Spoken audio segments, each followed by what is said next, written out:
de todo esto. Cualquier ayuda podría ser la diferencia, ¿verdad? Que a veces uno dice que no, pero bueno, ahí de poquito en poquito se llena el tarrito. 500, 1000 colones, lo que sea, ahí estamos seguros que le va a caer Perfecto. súper bien a esta familia.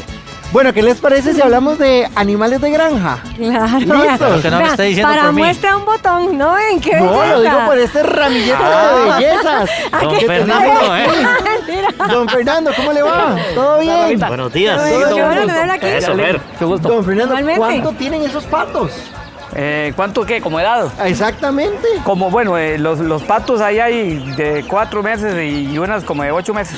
Ay, ¿Tienen Dios pelo? mío, pero para verlo. Porque esos porque- grisecitos Ese tienen como gris me pelillo. está robando el corazón. Esos son gansos, ya están entre los Venga. 2 meses y medio y 3 meses. Pero, y pero, no hacen pero, nada. pero va chanchillo. ¿Estás seguro? no hacen El nada. Agárrelos, chanchillo agárrelos, lo sabe, Rafa. vean. Ah, sí. Vea, un Ay, saludo qué a mi hermana bandido. María Ángel, que un día yo le dije que íbamos a agarrar una gallina de estas sedosas del Japón. Ajá. ¿Verdad que son los más nobles ellas? Sí, son muy tranquilas, no vuela y son muy nobles para tenerle en un patio.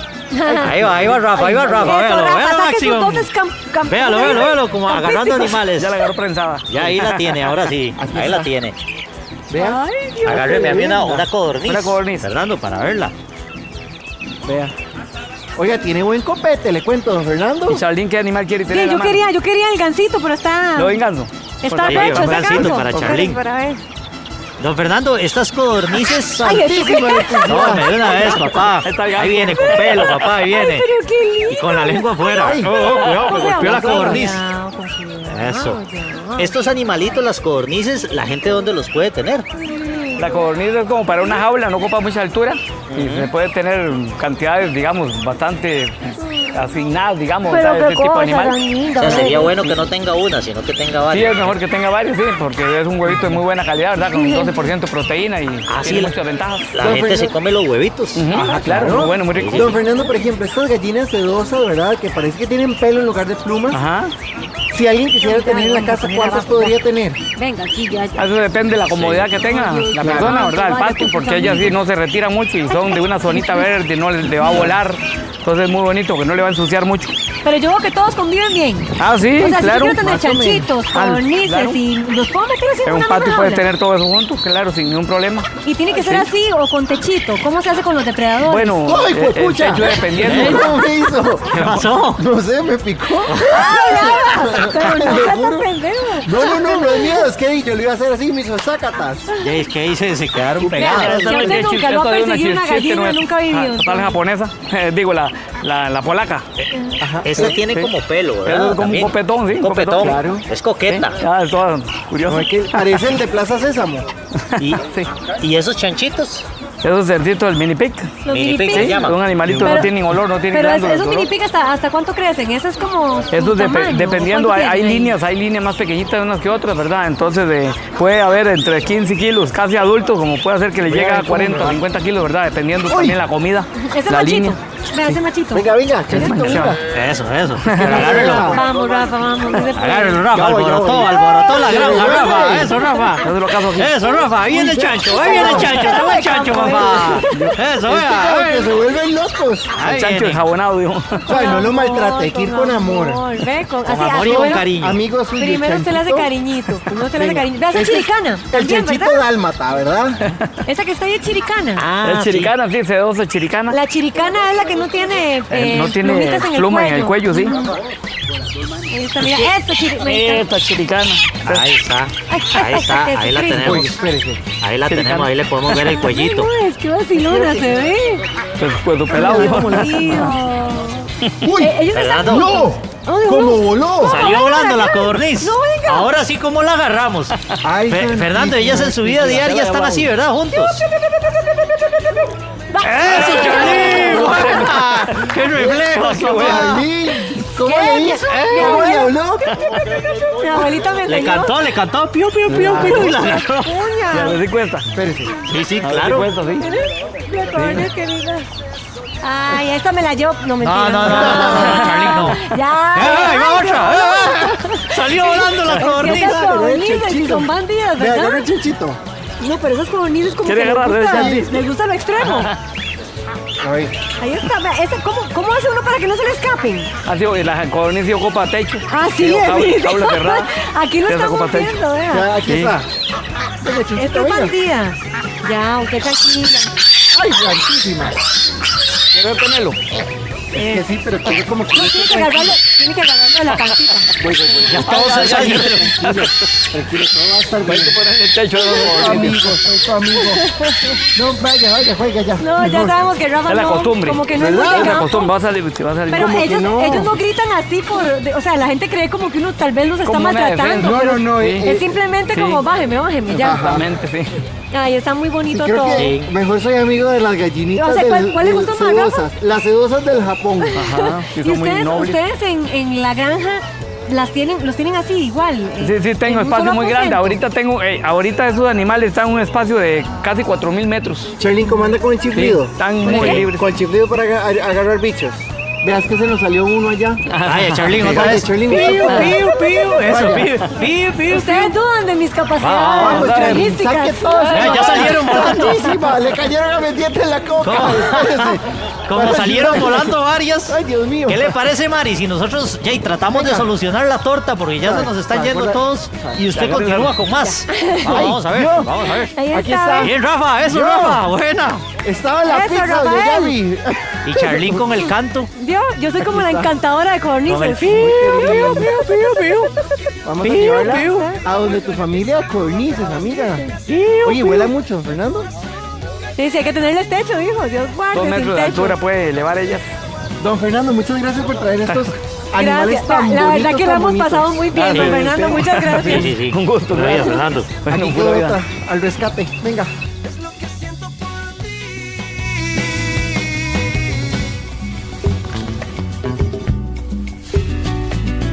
Seguro no ha agarrado una gallina, Charlene, allá en Orotina, ¿verdad? Vamos a conversar acerca de esas sensaciones que usted a veces puede llegar a sentir en su cuerpo, que le avisan que algo no anda tan bien. Zumbidos quizás en los oídos, las encías sangrantes. Esto le puede dar a usted indicaciones de algo más. ¿Cómo hacer para actuar a tiempo? Está con nosotros la doctora acá presente, Silvia Porras, y estamos presentes en el Facebook si quiere participar. ¿Cómo está, doctora? Muy bien, qué bonito día ha hecho hoy, ¿cierto? ¿Verdad? Sí, Precioso. un bonito día, exacto. Doctora, cuando las personas acuden ante usted porque quizás no se sienten muy bien, pero ¿cuándo sería el momento oportuno de hacerlo? Porque la realidad es que uno va cuando ya está bien jodido. Exactamente, y eso es algo que podemos decir así, que normalmente el cuerpo nos susurra, no le hacemos caso, nos habla, tampoco le hacemos caso, y vamos al médico cuando el cuerpo nos grita. Y no debería ser ahí, debería ir uno al médico a revisarse cuando el cuerpo nos está susurrando esos pequeños síntomas o signos que a veces pasan muy desapercibidos, porque estábamos hablando, bueno, un bostezo, ¿no? ¿Qué tiene eso de malo? Bostezar mucho, ¿será algo malo? Bueno, hablemos de eso. Precisamente acá tenemos enumerados cada uno y usted menciona justamente el primero, que son los bostezos constantes. ¿Eso qué nos puede indicar? Porque uno piensa, ay, seguro no dormí tan bien. Pero, ¿qué puede indicar? Bueno, normalmente el bostezo es interesante porque es como una alarma que me dice al cuerpo cuándo entrar en cierto tipo de energía. Por ejemplo, cuando tengo sueño, el cuerpo me dice, estoy cansado, bostezo, normalmente. Cuando me despierto también bostezo, pero me estoy despertando. ¿Por qué? Bueno, porque precisamente es como una alarma de ese cambio de energía que entra al cuerpo, entonces ese reflejo de ese cambio de energía, ya sea que tengo sueño y estoy cansado y debo descansar, o estoy despertando y tengo que retomar esa energía per se. Entonces, precisamente ocurre el bostezo en esos dos. También pasa cuando estoy aburrido, que bostezo, ¿verdad? Entonces, por decir así, decimos que el cuerpo entra como una disminución de energía y entonces empezamos a bostezar, pero normalmente, no sé si te ha pasado a vos, que empiezas a bostezar y de repente, uy, es que tengo mucho sueño, por ahí de la tarde de repente, y después empiezas a bostezar y después, mira, ya se me fue el sueño. ¿Por qué? Precisamente por eso, porque el bostezo hace que vuelvas a retomar de alguna manera esa alarma, aunque cuerpo, despiértate, tenemos que seguir porque no hemos acabado el día. Entonces, ¿qué pasa si una persona está bostezando constantemente? No precisamente cuando se va a acostar, no precisamente cuando se levanta, sino en el día, pasa bostezando. ¿Por qué? Bueno, muchas veces el tema de sueño, de mucho bostezo, no es que la persona sea perezosa, y eso es importante. Y bueno, y ciertamente poco oxígeno, pero cuando hablamos de poco oxígeno, no es que me estoy quedando sin poder respirar, simplemente que muy posiblemente cuando duermo puedo tener un mal dormir. Y cuando hablo de mal dormir, no hablo del que pasa revoloteándose por la cama, de acuerdo, sino por ejemplo si yo ronco cuando duermo, por ejemplo. Por ejemplo, las personas que roncan per se son personas que no tienen un sueño reparador. De hecho, se mantienen en ese sueño en etapa 1, en etapa 2 y no hacen ese... Exactamente. Ok. Hablemos también acerca del mal aliento. ¿Qué nos puede enseñar esto? Normalmente pensamos que el mal aliento nos dice es que esa persona seguramente no se lava los dientes, pero hay personas que se pueden lavar los dientes cada hora y usar todo lo que se te ocurra para el tema del mal aliento, pero aún así lo tienen. Ok, no solamente son problemas de higiene, sino que también puede ser problemas intestinales o problemas gástricos. Por ejemplo, el reflujo gastroesofágico es uno, ¿verdad? Cuando tenemos lo que llamamos agruras, que los pacientes dicen es que siento que se me sube un fuego por ahí, doctora, ¿verdad? Y eso, por ejemplo, es una causa muy importante. Dormir con la boca abierta y, ojo, cuando dormimos, que es algo que uno pregunta muy frecuentemente, por ejemplo, la gente que tiene mucha obstrucción a nivel nasal, cuando duerme abre la boca para dormir y la boca se seca. Eso me produce mal aliento también. Enfermedades nasales, por ejemplo, sinusitis es una muy importante, pero también puede darse en pacientes, por ejemplo, con alguna alteración, por ejemplo, con el azúcar alto. En pacientes con el azúcar alto el aliento tal vez no es tan feo, pero el aliento se vuelve como olor a frutas y eso se llama una cetoacidosis diabética y es un signo que uno ve en un paciente descompensado del azúcar, por ejemplo. Y también nos da mal aliento cuando no comemos. Por ejemplo, que de repente el día anterior no cenamos, no almorzamos y nos levantamos el otro día y tenemos mal aliento. Y también vamos a conversar acerca del tema de los zumbidos en los oídos, que precisamente Lau nos está preguntando. Dice que ella tiene ese eterno zumbido que le molesta mucho y que se siente en todo momento como cuando uno está en un lugar y hay mucha gente. ¿A qué se debe esto? Bueno, el zumbido en los oídos muchas veces, tal cual lo tienen ahí, puede ser por un tema de presión alta, sí, puede ser por un tema de presión alta, pero puede ser por problemas del oído interno también. Entonces, eso es importante siempre revisarlo también, el tema del zumbido. Pueden ser problemas de audición. Normalmente cuando las personas vamos a hacerle una audiometría, siempre les preguntamos que escucho un ruido constante ahí, una campanita, un tinnitus, que llamamos los médicos. Entonces hay que hacerle una audiometría porque puede ser disminución en la parte auditiva, ¿de acuerdo? Eso es un signo. También cuando usamos muchos audífonos, por ejemplo, y estamos expuestos a un ambiente de mucho ruido, también puede darnos zumbidos en los oídos, inclusive. Entonces sí pueden ser por muchas cosas. También en algunos pacientes se presenta cuando apretamos la quijada para dormir, por ejemplo, ¿verdad? Que somos que apretamos ahí, pueden haber problemas a nivel de oído, inclusive dolor de oído. También hablemos acerca de los antojos de azúcar. ¿Por qué será que hay gente que vive con antojos de azúcar? Es que qué golosa que le dicen a uno, ¿cierto? Sí. Pero hay causa. El tema de lo que son los antojos de azúcar, bueno, se pueden dar por ciertos déficits de vitaminas, pero una de las cosas más frecuentes que nos da los antojos de azúcar es normalmente no tener una buena dieta. Es muy importante eso, no tener una muy buena dieta. Normalmente puede darse también en pacientes que tengan cierta resistencia a la insulina, que tienen más antojos. Y aquí algo muy importante, no dormir bien me puede dar antojos de azúcar. Y aquí viene esta otra parte muy bonita, que por qué en el tema, cuando se habla mucho a la gente que viene expertos a hablar del tema de obesidad, ¿por qué dormir bien es tan importante para tratar el tema de obesidad? Porque si yo no duermo bien, aumento los antojos de azúcar y el paciente tiende más tendencia a comer azúcar y obviamente que ahí se nos va. Pero ojo también con los planes nutricionales. Pero doctora, yo hago una buena dieta, pero si yo tengo una dieta muy restringida en azúcares y carbohidratos, puedo tener también antojos de azúcar y obviamente los déficits también de ciertas vitaminas. Doña Sandra nos cuenta que ella se despierta con el paladar amargo. Y quiere saber si será que está enferma del hígado, si tiene alguna relación. Bueno, no siempre es por hígado, puede ser un reflujo, ya sea que sea por ácido en la parte gástrica o un reflujo biliar, por ejemplo, que eso hay que descartarlo siempre, ¿de acuerdo? Como con una gastroscopía idealmente, que vaya a su médico y que su médico le refiera a un buen gastroenterólogo, que en el país, gracias a Dios, hay un montón de gente súper buena en eso, pero sí es importante porque la gente siempre dice, es que me sabe amargo, ¿verdad? O cuando empezamos a vomitar y que al final vomitamos que sabe feo, que normalmente es bilis, ciertamente, pero esto es importante. Puede ser un reflujo que puede ser combinado, un tema de ácido, puede ser un reflujo biliar, por ejemplo, en personas que les han quitado la vesícula porque tuvo piedritas y le quitaron la vesícula, pueden tener tendencia a tener reflujo biliar y es un reflujo que de repente se siente diferente y hay que saberlo tratar también. Doña Majume dice que ella en el oído derecho se escucha el corazón y está harta ya de estar escuchando el corazón. ¿Por qué? Bueno, porque es muy probable que hay que hacerle un chequeo de presión arterial a ella como tal, ¿verdad? Eso es muy importante. Y sí, pero doctora, pero yo ya tengo tratamiento de la presión, hay que ver si el tratamiento le está funcionando. Ojo, si yo voy al médico y el médico me da un tratamiento y yo me pierdo por un año sin saber cómo me fue con el tratamiento, hay que ver cómo te va con ese tratamiento, ¿de acuerdo? Okay. Uno normalmente cita al paciente, bueno, véngase en un mes para ver cómo siguió y tráigame las presioncitas, que uno le dice al paciente, tómese la presión en la mañana a las 7 y a las 7 de la noche, bien tomaditas, ojalá en los 2 brazos y ver si realmente tiene elevaciones o no de la presión arterial. Ahora, si no es eso, sí hay que valorar oído interno, muy importante, esa parte es importante tener en cuenta. Hablemos de la hinchazón en las piernas. Hay gente que vive con las piernas y las extremidades hinchadas. ¿Por qué? Y no es normal.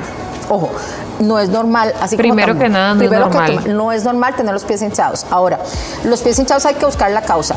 A veces pensamos que pueden ser un tema vascular, o sea, hablo varices, por ejemplo, que puede ser que siempre hay que descartarlo porque el edema tiene diferentes causas, o puede ser eventualmente que estoy teniendo algún problema, por ejemplo, de presión alta con retención de líquidos, o puedo tener un problema renal y estoy reteniendo líquidos, pero ¿cómo hago yo para saber si lo tengo o no? Bueno, es que aquí es importante la parte del chequeo, porque de repente yo vengo y te veo a ti y tengo y ves que te veo las piernas hinchadas, bueno, ahí tengo que ver por qué María Cristina las pies hinchadas. Sí, ¿verdad? es casuístico. Es casuístico, pero si es algo perenne que no mejora, y esto del edema es importante, si yo tengo una hinchazón de piernas, por ejemplo, que es más por la noche, más vespertino, y que yo amanezco muy bien, pero ya en la noche otra vez, normalmente sí es vascular esa causa, ¿de acuerdo? Pero si el edema es constante todo el día y no mejora, ojo, porque puede ser una causa cardiovascular. Y si el edema es doloroso, no mejora día a mañana, y va incrementándose, ojo con la trombosis también. Y sobre todo si es una sola pierna. Hablemos de la gente que siempre está cansada. Okay. Esa fatiga constante, ¿es signo de qué? Es signo de muchas cosas, pero algo importante también aquí lo voy a decir, tampoco es normal estar cansado todo el tiempo. Y esto es algo muy importante porque no es normal levantarse fatigado todos los días. Porque eso normalmente los pacientes lo tienden a normalizar. Es que yo paso muy cansada siempre. Ojo, pero eso no es normal. Es que no debemos estar cansados todos los días. ¿Y entonces? Bueno, varias cosas que uno tiene que fijar de lo más rutinario. De repente, ¿cómo estoy durmiendo? Sigo insistiendo en el sueño. Vean lo importante que es dormir bien. Estrés. Ok, el estrés muchas veces también me interrumpe el sueño. El sueño. Claro. Y además me hace conductas, por ejemplo, repetitivas o me despierto en la noche. Uy, es que hago la lista mental y las mujeres somos buenísimas para hacer listas mentales. Para autodañarnos. Exacto. Entonces empezar a hacer esas listas, lo que hice y lo que no hice. Ojo con eso, ¿verdad? Pero normalmente esta parte sí hay que revisarla. Pueden ser deficiencias de vitamina D también, claro, pueden ser porque en este país, aunque tengamos este sol radiante, no somos, digamos que estamos usando mucho protector porque obviamente somos un del trópico y también si no nos protegemos la piel nos va a dar cáncer o se nos va a manchar o lo que sea, pero además de eso es porque la vitamina D se adquiere normalmente en horas muy críticas del sol. Muy específicas, que uno lo que está es corriendo a esa hora. Exacto. 11 de la mañana a 2 de la tarde. Y la piel tiene que ponerse roja para que haya una buena absorción de vitamina D. Entonces, o el dermatólogo me pega el grito, doctora Porras, ¿qué está haciendo? Pero entonces aquí es importante. Ahora, ¿tengo que hacerle examen de vitamina D a todo el mundo? No, pues en pacientes que sospecho que tengan una deficiencia de vitamina D. Pacientes que, por ejemplo, trabajan en call centers o en oficinas. Sí, exacto, que no se asolean o que usamos mucho bloqueador, por ejemplo, siempre hacernos una vitamina D no está de más porque la vitamina D es importantísima para el metabolismo del cuerpo y para la parte inflamatoria y la regulación inflamatoria. Doctora, le agradezco mucho, nos quedaron unas preguntas, ¿las contestamos? Contestamos, claro. Muchísimas gracias, muy amable. Un placer. Gracias. Continuamos, Charlene, ¿qué tiene ahí usted? Una buena pizza, vean qué rico, ingredientes frescos. Esos problemas de humedad serios que nos dan en la casa y que nos sacan dolores de cabeza y una que otra cana, Byron Navarro nos va a ayudar a solucionar todos esos problemas. Byron, ¿cómo estás? Un gusto, aquí estamos. Llegaron los aguaceros, llegué yo y llegaron las soluciones, ¿verdad? Que también es lo importante. De eso se trata, Byron.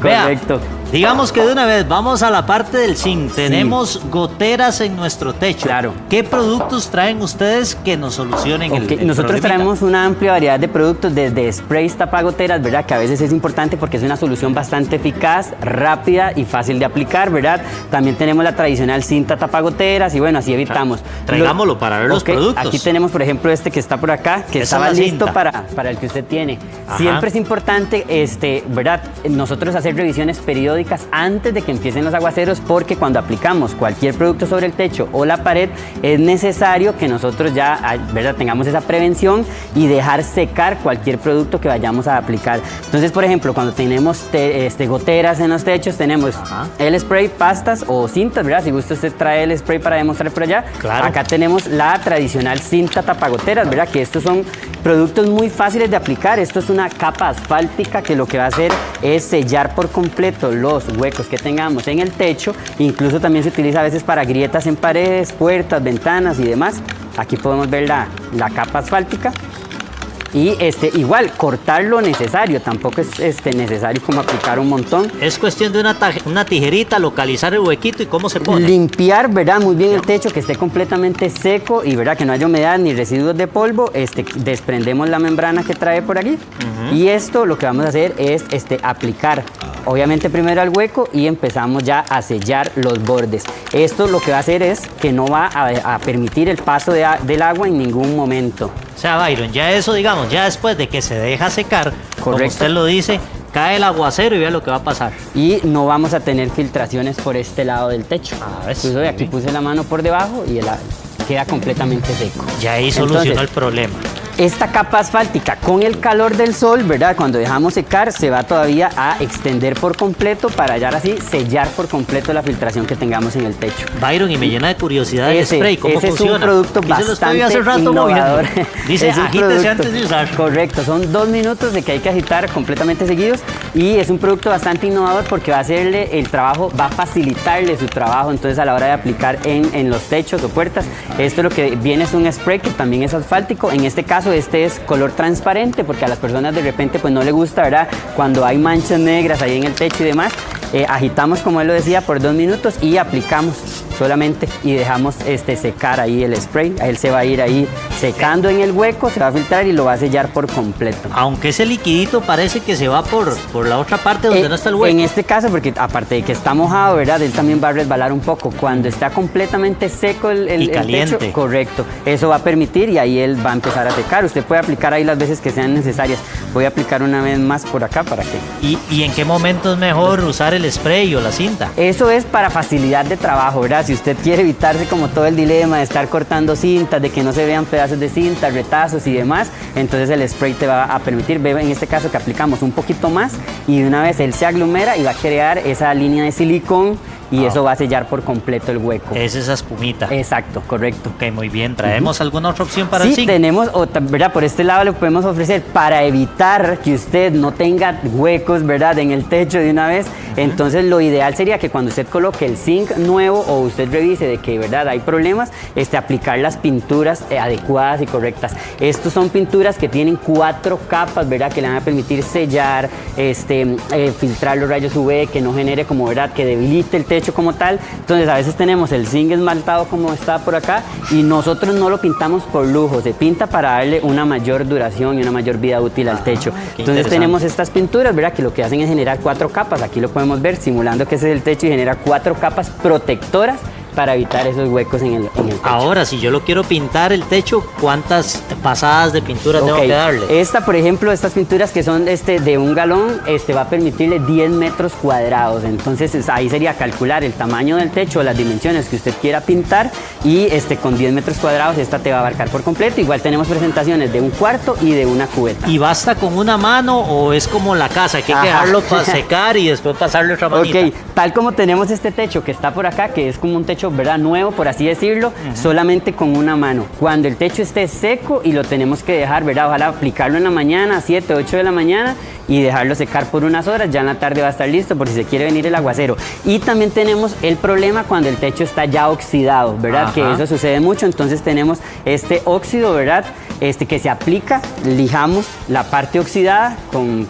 lijas especiales o con lijas tradicionales que tengamos por ahí, aplicamos el óxido en la parte rumbrada, dejamos secar y aplicamos ahora sí la pintura correcta. Ahora, Byron, tal vez para que usted le cuente a la gente ya cuando un techo ya es recomendable mejor cambiarlo. O sea, Aquí- no vale la pena ponerle esos productos. Aquí tenemos una demostración, por ejemplo, en este techo que está por acá, que se está empezando a oxidar. ¿Por qué se oxida? Porque el techo nunca se pintó.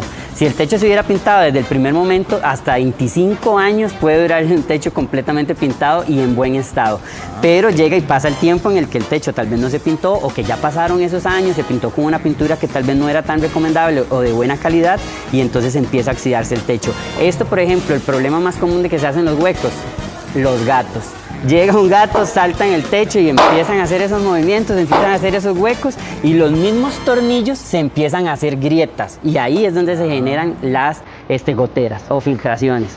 Y esto le va a dañar por completo, ¿verdad?, todo el mobiliario que tiene en su hogar, el cielo raso, y le va a, ¿verdad?, hacer y causar daños. Entonces, si usted se es prevenido con anticipación, usted va a evitar todos esos problemas. Ok. Entonces, aquí, por ejemplo, en este caso, aplicamos el óxido y luego ponemos la pintura. Tenemos esas felpas que son especiales para techo, entonces con una aplicación usted lo va a hacer de manera rápida y le va a quedar un buen trabajo. Pero si ya entonces el techo se descuidó y está en su gran mayoría así con óxido, ya en ese caso sí es Mejor cambiarlo. cambiarlo por completo, porque obviamente que para ustedes también va a ser más económico cambiar el techo por completo en estos casos. Claro, claro. Ahora, hablemos de otro problema que nos pasa en las casas, y es el problema de humedad. Sí. Comenzamos a ver las paredes infladas. Y Hongos. esos hongos, esas manchas como negras, y usted dice, ay, ay, Incluso, ay, bueno, y ¿ahora eso qué trae hago? también enfermedades, es también importante evitarlo. Exacto. Entonces, por ejemplo, cuando tenemos ese tipo de problemas, nosotros por acá manejamos un limpiador que a veces, ¿verdad?, se genera hongo, se genera moho, genera humedad, y entonces este limpiador como tal, se aplica con agua, se limpia la superficie, y luego de que usted aplique, porque usted no puede llegar a aplicar una pintura o aplicar el repello si todavía tiene el moho ahí, ¿verdad? Primero tenemos que sanarlo. Entonces, en ese caso limpiamos, si fuera el caso, o si tiene pintura ya vieja, desprendemos con una... Byron, con esto, una- ¿verdad? Con una espátula, ¿verdad?, que está por Sé acá. por qué me ha pasado. Lo dice por experiencia Por propia, experiencia, ¿verdad? que se infla, entonces uno tiene que Que comenzar empezar a desprender, luego Ajá. lijar. En ese caso, bueno, tenemos repellos o morteros que son especiales para paredes, más cuando esos problemas están, como usted me lo mencionaba anteriormente, tenemos la pared del vecino que está generando mucha humedad, o lamentablemente no le pega la luz del día en ningún momento, entonces empiezan a hacer esos problemas, y como le digo, podemos prevenir hasta enfermedades con esto. Entonces, aplicamos eso, y si son, por ejemplo, pequeñas partes que tienen humedad o filtraciones, tenemos productos, ¿verdad?, que son de menor escala o de menor tamaño, que esto nos ayuda fácilmente, por aquí está la espátula, que esto nos ayuda fácilmente, ¿verdad?, a aplicar sobre la pared o sobre las grietas que tengamos. Esto que está por acá son pastas, Ahí, ¿verdad? eso. Como ustedes lo pueden ver, son bastante duras, y entonces se aplica directamente sobre la grieta, sobre el problema, dejamos secar y quitamos los excesos. Ok, ve, y usted esto, vea, Mendy, vea. Vea nada más, Byron. Eso lo aplica cualquier persona porque es muy fácil de aplicar. Aquí, Siempre vea. que tengamos grietas, mohos, problemas, Venga, vea, Mendy. Vea. por ahí lo vamos a aplicar. Digamos que esta es la pared con humedad, entonces usted viene aquí, pone y comienza a pasar así, ¿verdad? Hasta dejarlo planito. Ve.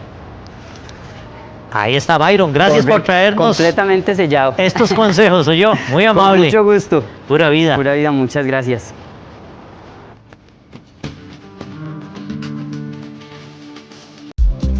Qué dicha que está aquí con nosotros, porque vamos a conversar de un tema que a usted le interesa bastante. Se trata de la fuerza en sus manos. Con el paso del tiempo, o inclusive sin que pase mucho tiempo, usted puede llegar a perder esa fuerza. ¿Por qué? Nervios, articulaciones, músculos, o será una cuestión ósea. Vamos a conversar esta mañana con el doctor Oldemar Chavarría. Él está con nosotros, es especialista en ortopedia, en trauma, es cirujano, y también está aquí para contestar sus preguntas. Estamos presentes en el Facebook. Buenos días. Buenos días, ¿qué tal? Gracias por estar acá. Gracias. Doctor, ¿cuáles son esas condiciones que provocan la pérdida de fuerza en las manos sin que nos demos cuenta? Lo primero que nosotros pensamos siempre es muscular. La falta de fuerza y la debilidad muscular, que puede ser dada por la edad, por la falta de uso o por alguna enfermedad secundaria. La segunda causa sería neurológica.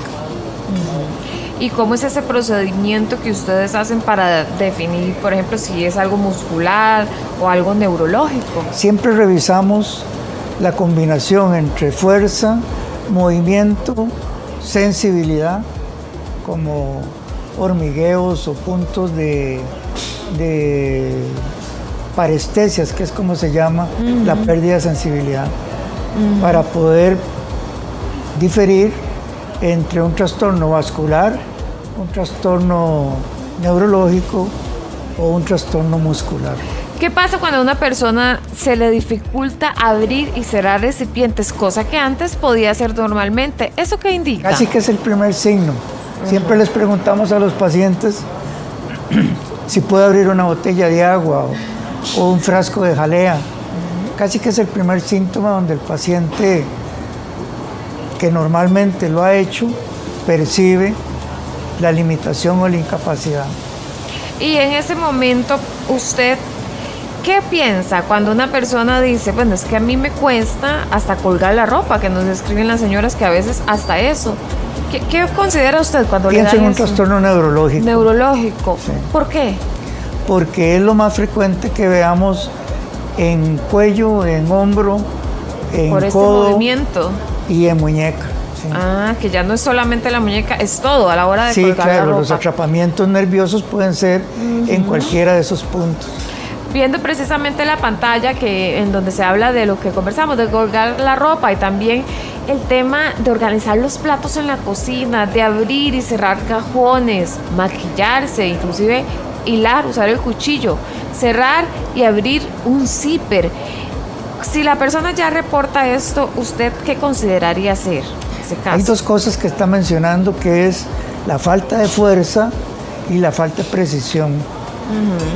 Las precisiones o la motora fina se ve alterada por cosas tan peligrosas como una infección viral, una infección tóxica, unas toxinas. Hay que tener cuidado con el contacto que se ha tenido con toxinas debilitantes que atacan el sistema nervioso o el sistema neuromuscular. Nos está escribiendo Morenita en el Facebook acerca de la osteofitos y las hernias cervicales. Si pueden producir pérdida de fuerza en brazos y manos o entumecimiento en los dedos. Usualmente empiezo por una radiografía simple cervical. Le digo al paciente, vaya, hágase una radiografía, vamos a ver los discos para ver si hay alguna degeneración. Los osteofitos son signos de desgaste o degeneración en las vértebras y puede tocar, prensar algunas de las raíces nerviosas que van hacia la mano. Dice doña Ale que desde hace 3 meses le duele el brazo izquierdo entre el hombro y el codo, dependiendo del movimiento. Es un dolor insoportable y pregunta qué podrá hacer y qué examen debe hacerse. Ok, ya ahí pasamos de una debilidad muscular a un dolor. Los dolores, es cierto, se acompañan también de debilidades musculares, pero no siempre.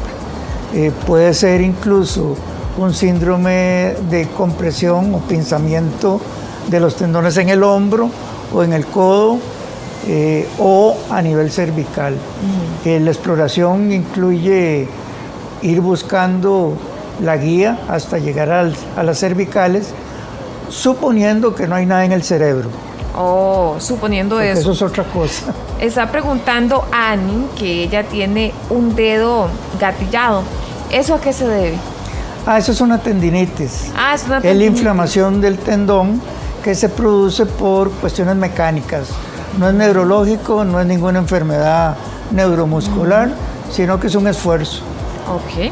Dice Yajaira, si por razón de un tratamiento de quimioterapia también se puede perder la fuerza. Yo no puedo abrir un frasco, las manos me duelen mucho. ¿Podrá ser por eso? Claro que sí. Todas las quimioterapias producen daños neuromusculares, siempre.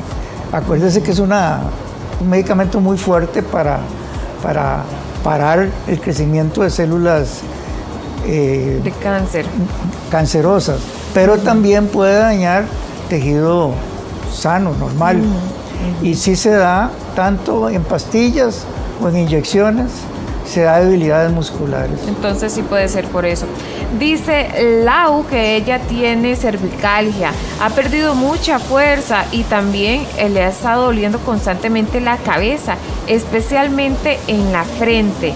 ¿Puede ser por lo mismo? Sí, el paciente tiene que recibir terapia para las contracturas y los dolores cervicales, sobre todo si se están produciendo limitantes a la movilidad. Y ahí volvemos al síndrome del celular, ¿verdad? Estar así. La computadora, el celular, la postura. Yo creo que apenas estamos empezando a ver las variables de la tecnología que va a venir con los niños pequeños para más adelante. Dice Ginger que a ella le duele sostener las cosas, como por ejemplo las bolsas, el cucharón para menear la comida, los dedos gordos de los pies le duelen también, como si estuviera ella, sí, como de la columna afectada, y le duelen también mucho las rodillas. Ella pregunta cuál es el origen de todos estos males. Yo pienso primero en un síndrome reumático, en un dolor neuropático, a veces la diabetes, que es uno de los síndromes de daño neurológico debilitante en todo el cuerpo, pero sobre todo ya una enfermedad. Como la artritis reumática. La artritis, ok. Puede sospechar de eso y hacer Sí, las exámenes. polineuropatías, las miopatías, las neuritis, que se dan por una diversa cantidad de causas. Hay que hacer exámenes de sangre. Dice Miga que a ella le da un calambre en la mano y que le llega hasta el brazo. Se pone de lado y no puede ni levantarse a tender la ropa, lo que estábamos hablando. ¿A qué se deberá eso? Suena como a túnel carpal. El túnel carpal se da por dormir a veces en una posición flexionada o incómoda de la mano, la muñeca, y da dolores hacia todo el brazo. Todos los pacientes describen adormecimientos y calambres a la 1 de la mañana y se levantan a agitar la mano para tratar de revertir la sensación dolorosa. Oh, ok. Y también dice acá doña Cindy que a ella le duelen mucho los dedos del brazo derecho. Pregunta, ¿es mejor revisar? Porque ella sospecha precisamente del túnel carpal, de lo que usted está hablando. Bueno, tiene hipotiroidismo por aquello. Bueno, ahí tiene otra causa, el hipotiroidismo. Pero también parece que tuviera osteoartrosis, que es una enfermedad hereditaria que aparece muy temprano en la vida, con deformidades de los nudillos distales de la mano. Y es muy frecuente. No es tan agudo como estábamos empezando a hablar en el tema, sino que va despacio, pero sí da dolores en las puntas de los dedos. Dice Yajaira que ella tiene mucho dolor, que no puede retorcer los trapos, siente como que le traquea el brazo y le preocupa. ¿Qué puede ser? Ya que nosotros estamos hablando de debilidad muscular a veces que se da porque la gente deja de hacer ejercicio. Muchas de las atrofias musculares que se dan con el tiempo es más bien por falta de ejercicio y de ejercicios de fuerza. Entonces cada quien tiene los músculos que quiere, no por la edad ni por las ocupaciones, sino por la falta de interés en mantener una excelente condición física. Hay que poner cuidado con la nutrición. Muy bien. Dice Helen que ella tiene punzadas entre las muñecas y el dedo pulgar con el simple movimiento y siente dolor básicamente debajo del dedo gordito hacia la muñeca. ¿A qué se debe? Debe revisarse si hay una compresión del nervio mediano en la muñeca, ocasionado por manualidades, por digitar, por esfuerzos, por actividades repetitivas de la mano y tratar de ver. El estudio que hacemos para todas estas síndromes dolorosos se llama electromiografía. Es un estudio incómodo porque es con agujitas e impulsos nerviosos, pero ese es el que nos da al final la pauta entre medicamentos, férulas, muñequeras o cirugía. Dice Maribel que ella tiene 15 días de estar con un dolor en el brazo, se le duerme toda la mano y hasta el hombro y los dedos. ¿Qué será? Yo diría que hay que revisar si está haciendo algún esfuerzo equivocado, ya sea en las actividades de la casa o en el gimnasio o qué sé yo. Hay que ponerle atención a lo que ella está haciendo. Más que tiene apenas 2 semanas de eso. Claro, si ella me dice, es como vienen los pacientes, estoy jugando pádel, estoy jugando tenis. Entonces es muy específico el origen del dolor y uno le llega con mucha facilidad a ver qué es lo que está haciendo. Dice Wilfredo que hace poco más de un año le dio el síndrome de Guillain-Barré y aunque se curó de ello, ha escuchado que ese síndrome cada vez es más frecuente. ¿Eso puede estar afectando a más personas? Sí, claro, el síndrome de Guillain-Barré es un trastorno inmunológico y puede estar dentro de los debilitantes musculares. Es reversible, me alegra que él se haya curado. ¿Cómo se cura de eso? Probablemente dándole medicamentos de cortisonas y antiinflamatorios. Puede ser una reacción inmunológica autoinmune o puede ser una sensibilidad a algún alimento o medicamento. Doctor, le agradezco muchísimo por sus respuestas. Aquí nos quedaron una cantidad. Ya vi. Nos quedó tareado. Ni modo. Ya vi. Vamos a conectarnos Muy directamente. Bien. Vea, aprovechemos porque ya que lo tenemos acá, intentemos aquí abarcar más. Dice Teresa que tiene 54 años, desde muy joven le duelen las manos, al toser, inclusive se le ha incrementado el dolor. Cuando ella tose, se le inflaman las manos, siente hormigueo en los dedos. Ya se hizo examen del túnel carpal, de reumatoides. Muchos exámenes, todo sale bien, pero ella sigue con los mismos síntomas. Pues yo a ella la mandaría a hacer ejercicio, a hacer deporte, a correr, porque hay factores tensionales, estresantes, que a alguna gente les afecta de esta manera. Y por ahí es lo más sencillo para empezar a resolver a alguien que ha padecido toda la vida de dolores difíciles de comprender, entre ellos la fibromialgia, ¿no? Doctor, le agradezco muchísimo. Aquí nos quedamos, ¿está bien? Maricris, muchas gracias. Gracias a usted, Muy más amable. bien, doctor, muy amable. Continuamos. En algún momento se creía que el yodo era el mineral principal de la tiroides, pero conforme ha pasado el tiempo se han dado cuenta que no, que existen otro montón de factores que igual ayudan o perjudican. Está con nosotros el doctor Jorge Fallas, él es cirujano, justamente especialista en tiroides y nos va a aclarar las dudas. Doctor, cuando la tiroides requiere realmente ayuda extra. Muy buenos días. Muy buenos días. Sí, en realidad la tiroides es un órgano del cuerpo con una gran función metabólica, produce par de hormonas T3 y T4 que regulan prácticamente la función, el metabolismo de todo el resto de órganos del cuerpo, así que es fundamental permitir que funcione apropiadamente, ¿verdad? Ayudarle con una dieta balanceada y evitando los alimentos nocivos también. Doctor, ¿cuáles podrían ser esas señales de alerta de que tenemos problemas con la tiroides de manera baja? Ok, ese síndrome se conoce como hipotiroidismo, ¿verdad? De lo que se trata básicamente es que la glándula tiroides produce menos hormona de la que debería producir. Los síntomas lamentablemente no siempre son tan fáciles de reconocer para los pacientes y decir, bueno, tengo hipotiroidismo, porque inclusive a veces hasta para los médicos se confunde con otras enfermedades, ¿no? Claro. Como la anemia, la depresión, porque los síntomas son cansancio, aumento del sueño, aumento de peso, un poco de estreñimiento, tristeza también. Entonces son síntomas que pueden simular o pueden confundirse con otras enfermedades. De forma que lo más apropiado es consultar al médico cuando se presentan síntomas de este tipo para que se hagan los exámenes pertinentes. Claro. Ahora conversaba con el doctor que de manera irresponsable algunas personas venden así a la libre ciertos suplementos que tal vez no se necesitan, ¿verdad? Porque el doctor me decía que si es mucho afecta y que si es muy poco afecta. Entonces, doctor, ¿cuáles son los nutrientes que realmente necesita una persona para tener una tiroides equilibrada y balanceada?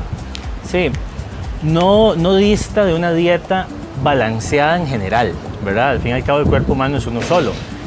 Los 3 principales nutrientes que la tiroides necesita pues son el selenio, el zinc y el yodo. Así que hay que buscar alimentos que contengan este tipo de nutrientes, que al fin y al cabo están en nuestra dieta usual. Por ejemplo, el yodo, como decías bien, si se consume en demasía, produce problemas tiroideos, pero si se consume de forma deficiente, también. Entonces, los requerimientos diarios de una persona adulta de yodo son 150 microgramos por día. Claro. Obviamente Normalmente. Sí, eso es lo que toda persona debe consumir. Suena súper abstracto, ¿verdad? 150 microgramos. Bueno, ¿cómo se consume eso?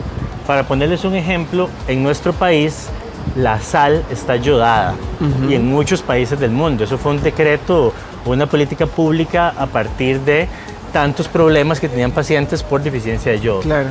Un cuarto de cucharadita de sal aporta el 50% de requerimientos diarios. O sea que si uno se come media cucharadita, ya tiene el 100%. Pero generalmente una dieta balanceada lo que tiene es un cuarto de cucharadita, ¿verdad? Porque le echamos una cucharada al arroz, pero no nos comemos toda la olla de arroz, nos comemos una pequeña porción. Así que más o menos un cuarto es apropiado. Ahí está el 50% de los requerimientos, pero también el huevo, las algas,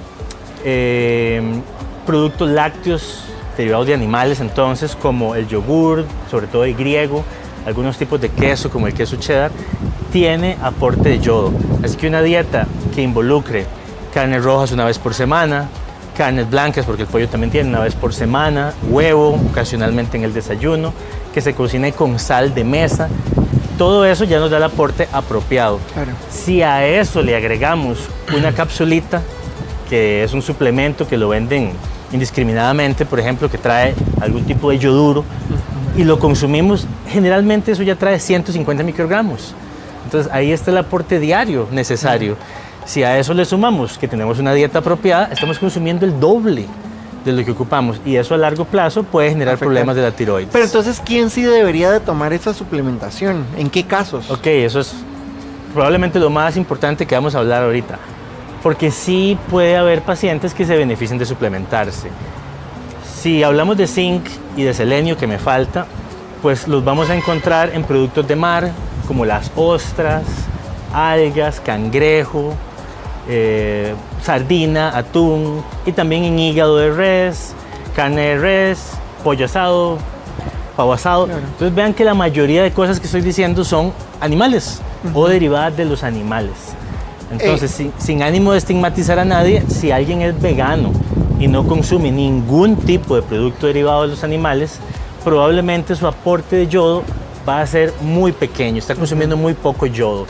Esa es una persona que se beneficia de suplementarse. Claro. Es cierto que hay algunas cosas, algunos alimentos no derivados de animales, sino vegetal, que también tienen yodo, pero entonces conscientemente tendrían que buscarlo, porque no son usuales esos alimentos. Hablemos del selenio. Doctor, ¿a quién le recomienda entonces el consumo de selenio? Básicamente igual, o sea, los tres, tanto suplementos de yodo, selenio y zinc, es a personas que sean aquellas que del todo no consumen productos animales, no solo carne, sino animales derivados, además derivados como huevos y como algunos productos lácteos. Claro. El selenio, por ejemplo, lo podemos encontrar en nueces de Brasil, pero hey, ¿quién tiene nueces de Brasil todos los días en la casa, verdad? Hay que ir a comprarlas directamente sabiendo que lo necesito porque soy vegano. Y también hay que tener mucho cuidado porque, por ejemplo, las nueces de Brasil, si bien es cierto tienen selenio, tienen muchísimo. Si en este rato alguien que nos está viendo en la casa tuvo chance de comerse 8 nueces de Brasil, que eso se consumen muy rápido, es una pequeña tacita de 8 nueces, ahí consumió el aporte diario de 10 días, ¿verdad? Porque las nueces tienen muchísimo selenio. Así que también hay que tener cuidado porque puede interferir con el metabolismo del cobre. Entonces tiene que ser... O sea, la nuez entonces es una. Una al día es suficiente. Una al día es suficiente para aquellos que no consumen productos de origen animal. Bueno, perdona que te interrumpa. Y súper importante, mujeres que están embarazadas o que están dando lactancia.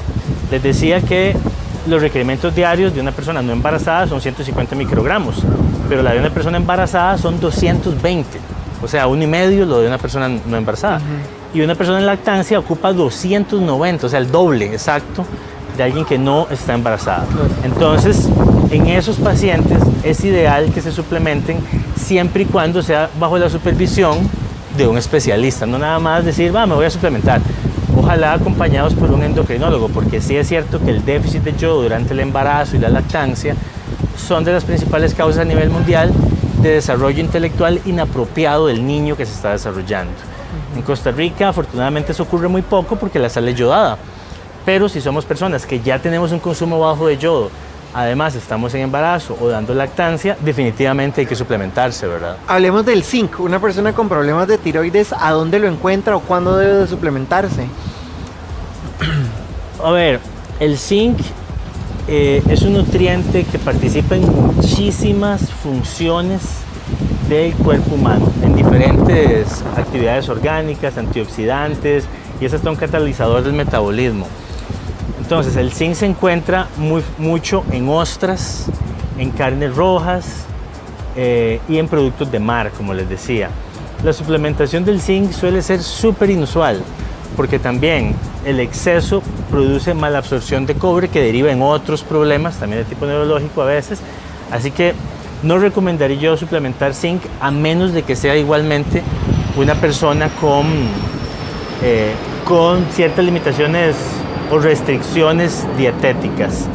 El selenio, por otro lado, ahora que me decís personas con enfermedades de la tiroides, pues me recordaste que el año pasado salió publicado en la revista Thyroid, una revista que solo publica asuntos relacionados con la tiroides, una revista científica, que el selenio parece tener alguna actividad moduladora en pacientes que tienen un hipotiroidismo causado por una enfermedad que se llama enfermedad de Hashimoto, que es una enfermedad autoinmune.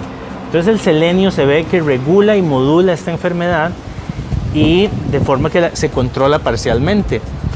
No cura la enfermedad, no sustituye el tratamiento usual, que es dar la hormona tiroidea, pero sí facilita la modulación inmunológica y el metabolismo tiroideo. Entonces, en esos pacientes, probablemente a mediano plazo, pacientes con enfermedad de Hashimoto, empezaremos a suplementarlos con selenio. En el Facebook nos preguntan qué recomendación o que si está bien comer semillas de calabaza. Eso está muy bien. De hecho, esas semillas tienen un alto contenido de selenio y zinc, ¿verdad? Entonces, pacientes o personas que no consumen el resto de cosas que mencioné, pues si consumen las semillas de este vegetal van a tener el aporte necesario de zinc y selenio, ¿verdad? Vea lo que nos pone doña Jen en Facebook. Dice que ella tiene nódulos, pero que sus exámenes de sangre salen bien, pero que ella siempre pasa con mucho cansancio, a veces con somnolencia, y que también le dijeron que eso no da esos síntomas y no deja de sentirse así, que qué podría ser. Es cierto que un paciente puede tener infinidad de nódulos en la tiroides, pero la tiroides funciona apropiadamente, ¿verdad? Yo siempre lo comparo como con un carro. Uno puede tener el carro chocado, el bumper tirado quién sabe dónde, pero el carro funciona perfecto, prende, arranca y la función de trasladarnos la hace perfecta. La tiroides es igual, puede tener muchísimos nódulos, pero funcionar inapropiadamente o apropiadamente, como en el caso de ella. Claro. Ella nos dice que la tiroides funciona bien.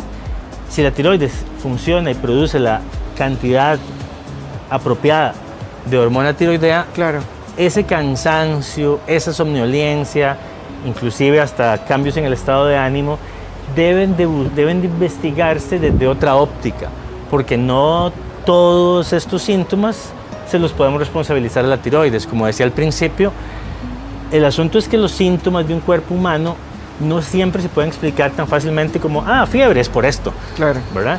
Cansancio, ganancia de peso, tristeza, somnolencia, pueden explicarse por anemia, pueden explicarse por depresión y pueden explicarse por problemas de la tiroides. Así que lo que ella necesita es el abordaje de un médico que la pueda atender desde un punto de vista integral y que una vez excluida la posibilidad de que estos síntomas sean causados por la tiroides, investigue si es causado por anemia. Inclusive, no quisiera alarmarla jamás, ¿verdad? No es mi intención, pero estos síntomas también se pueden ver hasta en pacientes con cáncer, ¿verdad? Cansancio, somnolencia. Así que definitivamente un paciente que presenta estos síntomas debe buscar atención médica. Él es Jorge Falla, cirujano especialista en tiroides. Doctor, muchas gracias por acompañarnos esta mañana. Muy amable. Encantado. Aquí nos quedamos contestando un par de preguntas, ¿está Claro bien? que sí. ¿Le ha pasado a usted que se siente como más débil de la costumbre, digamos, de lo que usted está acostumbrado a estar? bueno, esa debilidad, esa perecilla que le está dando puede ser falta de hierro en su cuerpo y de un eventual cuadro de anemia si no se cuida. Pues vamos a preparar algunos alimentos y bebidas que usted puede consumir para cargar ese cuerpo de buen hierro y que no le dé nada de anemia ni nada de esto con la doctora Frania Arias, a quien le damos los muy buenos días, doctora. Muchas gracias, un gusto estar aquí con ustedes. Doctora, bueno, contémosle a la gente por qué en ocasiones el cuerpo no es capaz de absorber el hierro de la manera adecuada. Diego, pasa porque existen enfermedades como son las enfermedades gastrointestinales, la inflamación del colon y también dietas extremas que nos puede perjudicar el problema de anemia por deficiencia de hierro. ¿Y el cuerpo más o menos cuánto hierro necesita por día, doctora? Diego, lo normal es de 18 hasta 27, depende si hay mujeres embarazadas, depende del sexo y edad. Ok, muy bien, tal vez eso la gente en gramos no se hace una idea, Ah, pero que veámoslo. mostrámosle a la gente, ¿verdad? Claro que sí. Esas bebidas, esas cosas que la gente puede Porque consumir. aquí yo preparo cada uno de los alimentos con mucho amor porque así debemos de transmitirlo a los televidentes que deben de cocinar con amor porque es lo que nos llena por dentro, ¿verdad? Ahora, doctora, bueno, ¿qué le parece si comenzamos con la ensalada de espinaca con lentejas que estamos viendo acá? Sí, aquí yo les traigo lo que es los vegetales que tienen alto contenido de hierro vegetal, como son las espinacas y las lentejas, que son riquísimas en hierro, nos ayudan también a mejorar la energía, porque ustedes saben, cuando hay anemia, hay mucho cansancio, hay fatiga, también puede haber mucho palidez. Entonces, aquí lo que yo quiero demostrar es que hay que siempre agregar los cítricos. Cuando comemos algo con comida con hierro, agregar cítrico como el tomate y el limón, por supuesto. Doctora, ahora, por ejemplo, una persona que tiene anemia en este momento, ¿cuántas ensaladas de estas le recomienda consumir al día? Miras que recomiendo en el almuerzo y en la cena, porque ahí cumplimos los requerimientos de miligramos, junto con la proteína. Bueno, aquí la proteína es a nivel vegetal, porque también las lentejas tienen un poquito, pero aquí les traje totalmente. Sí, hablemos de este guiso porque hay gente que le sí. gusta, tal vez no tanto en ensalada, las lentejas, por ejemplo, sino en guisos. Aquí veo que usted trae una propuesta también. Y es súper delicioso porque Ajá. es guiso con carne de res. Recuerden que debe de ser carne de res magra, que esa es la que se recomienda. Como los tipos son muy ricos en hierro, el pollo, la res, el pescado. Entonces recuerden eso. Aquí el ingrediente es guiso de res, de papa, también chayote se le puede poner, y zanahoria porque tienen mucho hierro. Ok, y carne magra, preferiblemente Carne de magra, res. De res. Se podría también, como alguna gente que le echa mollejas. Mira, es que no se recomienda porque no tiene tantos miligramos de hierro. Muy bien. Doctora, ahora también la gente, hay personas que son amantes del pescado. ¿Qué propuesta nos trae usted? Sí, miras, Diego, este se llama el filet de pescado con brócoli, porque el brócoli también tiene hierro de origen vegetal, más el pescado que es riquísimo en el hierro. Vos sabés que cuando nosotros agregamos limón o algún cítrico, se absorbe mejor en nuestro organismo el hierro y nos da más vitalidad y más energía. Ok, siempre es bueno entonces acompañar con cítrico, con limón Siempre, en este siempre. caso. Vea que en cada receta que yo hice va el cítrico. Recuerden eso, muy importante, porque queremos prevenir anemia ferropénica, que ese es el nombre cuando hay déficit de hierro en la sangre, porque el hierro es muy importante porque nos produce la proteína que se llama hemoglobina, que nos ayuda a oxigenar desde los pulmones hasta todos los órganos. Hay personas que les gustaría tal vez consumir el hierro en un batido. ¿Qué propuesta trae Vieras usted? que mis pacientes prefieren mucho los batidos, es cierto. Ajá. O sea, lo que vos decís, Diego. La propuesta es esta, es remolacha, una remolacha bien cocida con zanahoria, o sea, se licúa, primero se pone la remolacha cocida, luego una zanahoria, luego se exprime una naranja, un vaso de agua y ya tenemos listo para consumir inmediatamente. Ok, eso es en el momento. Ya lo licuamos y queda riquísimo Tiene para que consumo. ser, y queda así espeso, súper bien, como batido. Muy bien. ¿Eso en qué momento del día, doctora, lo recomienda usted, ese batido? Se recomienda en la mañana mejor como merienda, porque has visto que hay una hora pico en que nosotros como que llevamos, bueno, el cortisol está alto en las mañanas, pero luego va bajando durante media mañana y lo tomamos mejor a media mañana. Ajá. Ahora, doctora, nos trae algo que se ve delicioso, que es con mango. ¿Qué tiene? Sí, Diego, vieras que él tiene, es un mango, aunque muchos saludos a don Manuel que me vendió, vea, es una super manga, Qué ¿verdad? buena manga le vendieron. Sí. Ajá. Vea, está la manga, ¿verdad? Luego una cucharada de chía, se licúa con un vaso de agua. Por eso les traje aquí el pitcher con agua, porque siempre agregamos agua, no agreguemos leche porque también puede evitar que no se absorba muy bien el hierro. Ok, entonces en agua lo recomendable. En agua y limón, totalmente un limón exprimido. Y es dulcito porque el mango maduro, eso sí, es dulce. Ok, muy bien, ahí lo tenemos entonces, esa propuesta. Y usted nos trae algo que nos puede preparar y que la gente va a aprender a, Diego, a el batido preparar con estrella. usted. Diego, este es el batido estrella. Se llama batido de fresa con espinaca. Okay. Ambos tienen fuente muy rica en hierro. Okay, ¿verdad? Entonces primero agregamos, ¿verdad?, la taza de fresas. Una taza aproximadamente de fresas. Una taza de fresas. Luego agregamos la taza de espinaca. Y la espinaca, a mí me gusta mucho comerla cruda, les recomiendo esto en la ensalada, comerla cruda, con aceite de oliva extra virgen, siempre lo recomiendo porque es antiinflamatorio y quita los dolores. Y siempre acuérdese de ensalada en el almuerzo y en la cena. Por eso la espinaca es cruda, es buenísimo. Sí, eso es rico. Eso es una ensalada con aceite de oliva, así como usted me dijo, es delicioso. Sí, exprimimos la naranja. Qué rico como sale el jugo. Ahí está la parte cítrica que usted está diciendo que importa para el hierro. Porque vieras que sí, sube totalmente el hierro. Para todos los pacientes que tienen anemia ahorita, recomiendo esta receta. Y muy importante consultar con nosotros los médicos que en caso de que si tienen muy disminuido el hierro, entonces consulten porque nosotros tenemos la receta también para suplementarlo con hierro, ¿verdad? Pero la alimentación es muy importante. Doctora, vea, nos está diciendo Vanessa que ella tiene una discapacidad, ¿verdad? Y que ella tiene una digamos que ella se duerme a las 8, luego se queda dormida otra vez a las 11, a las 3 de la tarde, ¿ves? Está haciendo como siestas muy constantes. Tiene cansancio. Vamos y a le da miedo que le dé anemia. ¿Qué le puede recomendar usted a ella? Empecemos porque puede ser que tiene disminución de la concentración de los requerimientos de hierro por día. Entonces vamos a consumir proteína como el pollo, la carne o el pescado, es decir, en el almuerzo y la cena, y allí ya tenemos el suplemento, más las ensaladas, todo lo que es verde.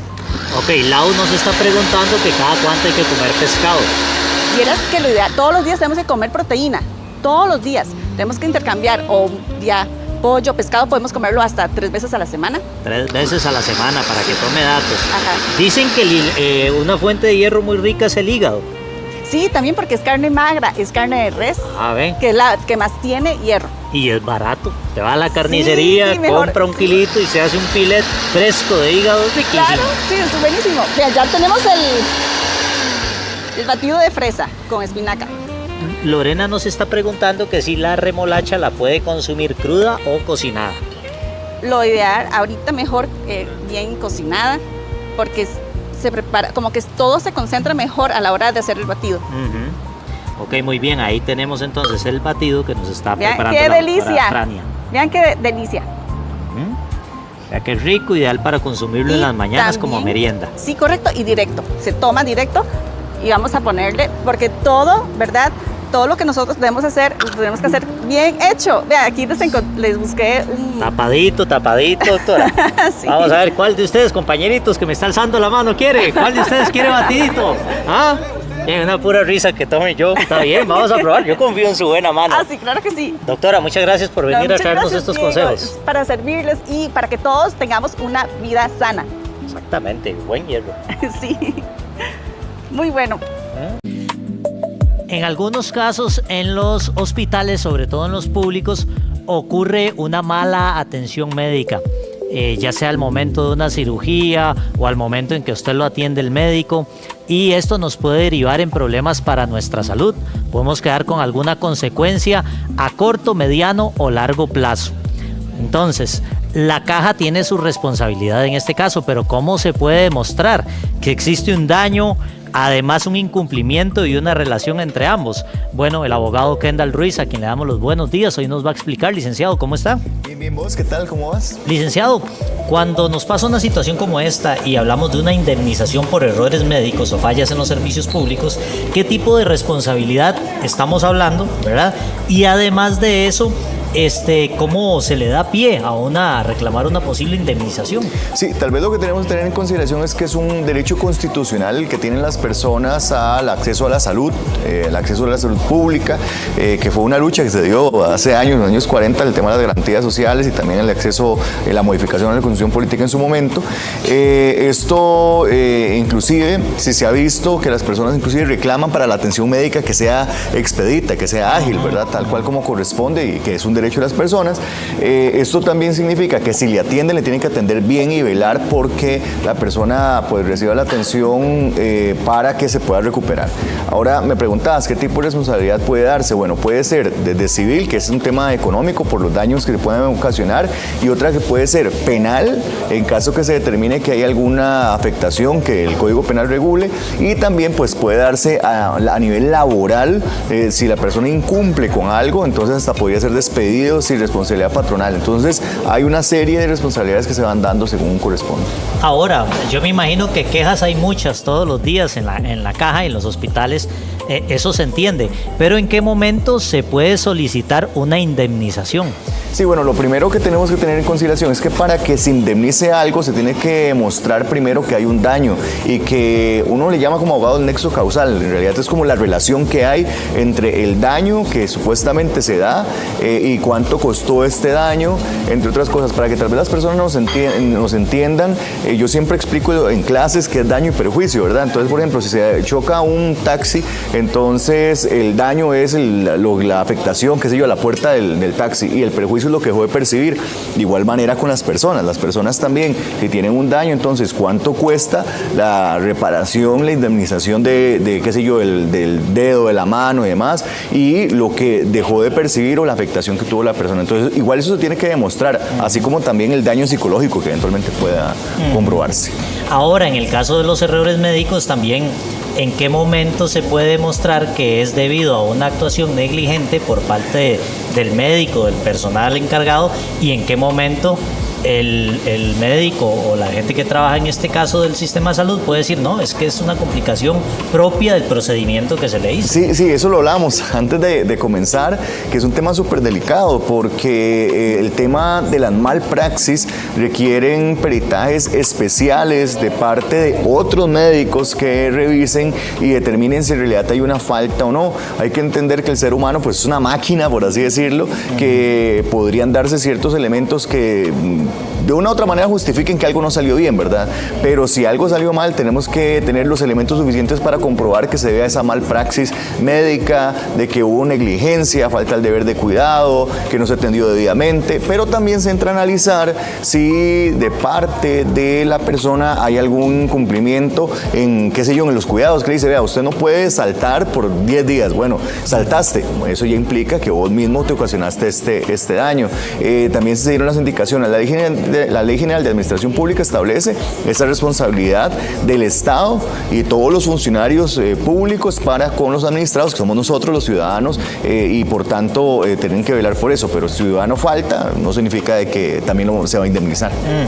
Ahora, esa indemnización cuando se solicita solo procede cuando ha habido alguna lesión física, o también puede reclamarse daños materiales, lo que usted nos decía ahora, la afectación emocional que puede sufrir la persona. ¿Cómo se prueba eso? Sí, eso, miras que es curioso porque los tribunales de justicia han determinado que si se determina que si hay un daño y que fruto de este daño puede haberse dado alguna consecuencia y demás, uno puede establecer un monto, pero pues tenés que probar justamente este daño. Ahora, lo ideal es probar que hay una afectación psicológica con, qué sé yo, un psicólogo, una psicóloga, psiquiatras que emitan un dictamen, terapias que se hayan tenido que atender de distinta naturaleza, porque ya solamente tenemos estos expertos, puede ser también otro médico general haya atendido, entre otras cosas. Entonces se tiene que probar esto para determinar que se tiene que indemnizar, pero no siempre, reitero, no siempre se tiene que pagar, pero ya la sala ha determinado que con solo demostrar que hay una afectación podría cobrarse ese daño moral.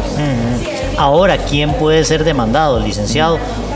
usted como persona va y demanda al profesional, demanda al hospital, tiene que demandarlos a ambos. ¿Cómo funciona eso? Sí, vieras qué curioso, y tu pregunta voy a aprovechar porque casi siempre uno de una vez salta como que va a los tribunales de justicia. Uno puede inclusive hacer una gestión administrativa primero ante los distintos centros médicos, porque también los centros médicos tienen como una representación individual para que las personas nos entiendan. O sea, son como se llaman personas jurídicas que actúan de manera independiente.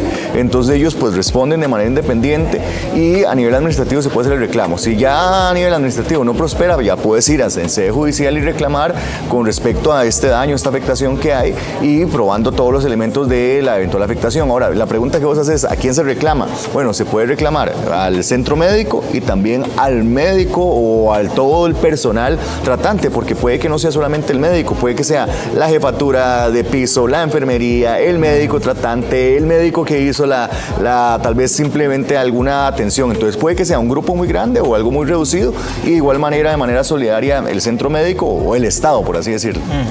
Ahora, licenciado, yo me imagino que acá pues lo fundamental es recabar las pruebas. ¿Cómo funciona ese tema? Sí, el tema de pruebas es lo que yo creo que a veces fallamos muchísimo. Nosotros tal vez tendemos a que las cosas se dan y dejamos que vayan pasando. Yo siempre pienso, desde que vos entras a un centro médico, desde que estás haciendo algo, vos tenés que arrancar desde el día 1 a tener todo bien documentado. Estos expedientes donde se lleva a cabo la documentación de las personas son privados y no todo el mundo tiene acceso. Entonces, de igual manera, yo sugiero que si vas a ser internado, si vas a tener algún tratamiento, autoriza de una vez a algún familiar para que pueda tener acceso, para que pueda sacar copias a toda la información del centro médico, así como fotografías, videos, testigos, ir a donde otro médico para que emita un dictamen, un peritaje. Ese mismo médico puede ser que rinda con alguna declaración como perito, testigo perito, o perito también, puedes llamar ahí en la corte, pero sí documentar. Los papeles, yo siempre he dicho que gritan en los tribunales de justicia, y si uno los puede tener ahí a la mano, pues muchísimo mejor. Claro, Kendall. Y ahora, ¿cómo se procede en ambas vías? Hablemos de que cuando es un hospital público, ¿cómo se procede en ese caso? ¿Y cómo se procede cuando es, por ejemplo, contra una clínica privada? Sí, voy a arrancar al revés, porque hemos hablado un poquito del público. Los centros médicos privados, pues claramente no responde propiamente el Estado, porque como bien lo mencionas, es privado, ahí es más mercantil, por así decirlo. Entonces, ahí de igual manera puede que respondan las personas que están involucradas en el procedimiento de lo que se haya hecho, y solidariamente puede que responda también este centro médico. Pero no hay que dejar de lado que si hay alguna responsabilidad del Estado en el otorgamiento de permisos, de revisar ciertas cosas, puede que responda. ¿Qué es lo que pasa con este tipo de casos? Tal vez si las personas tal vez no le damos como una llave para que sepan esta información, y yo felicito al canal por abordar esos temas, es que cuando vos reclamás, no se pregunta tanto quién. Más bien se dice, todos los que sean responsables tienen que responder, pero yo tengo que también pues, estar asesorado adecuadamente para saber a quiénes puedo reclamar, porque no se pregunta mira, el centro médico, dígame quién. No, vos podés venir y decir, bueno, me trataron estos y tendrán que ver cómo se defienden, porque yo no sé. Entonces, en materia privada, igual se reclama, y el Estado, como mencionaba la Ley General de Administración Pública, establece esta responsabilidad civil objetiva, la responsabilidad penal que puede haber, porque penal es del sujeto que realiza esto. Si el médico fue el que se equivocó, esta persona responde, y ya las otras laborales ya son internas del centro médico, porque puede que te hayas jalado la torta el centro médico y dice, no, es que es buenísimo, se equivocó esta vez, lo vamos a dejar trabajando todavía, y eso... A veces a uno, tal vez en los hospitales, en el EVAIS, usted siente que recibe una mala atención, y en este tema de las pruebas le dicen, vaya y se queja a la Contraloría, sí, ¿verdad? Pero debería haber algo escrito, debería usted ir a reclamar y que usted diga, bueno, yo necesito que usted me haga constar aquí que yo vine y me quejé por esto y esto. Eso en caso de guardar la prueba. Sí. De hecho, ellos tienen que darte a vos un reporte de la queja, una copia de la queja, y en el sector público, a diferencia del privado, que sí se pueden establecer de que no despiden, en el ámbito público sí tienen que abrir el procedimiento, investigar y demás.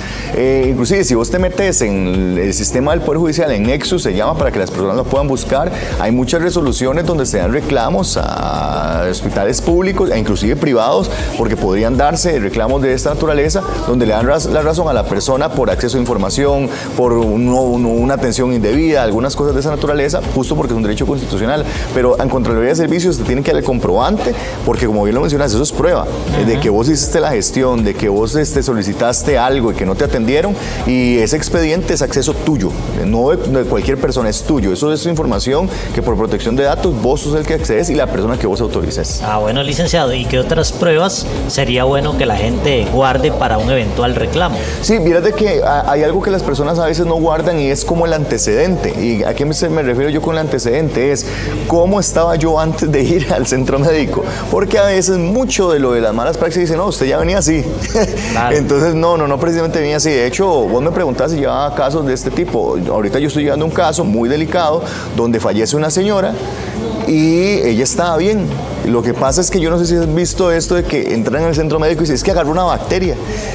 Claro. Es que se da ese tipo de cosas. Entonces, nosotros investigamos y determinamos de que ella antes estaba súper bien e ingresó, y ahí fue donde, por una mal praxis, que es lo que estamos ahorita litigando, más bien ella fallece.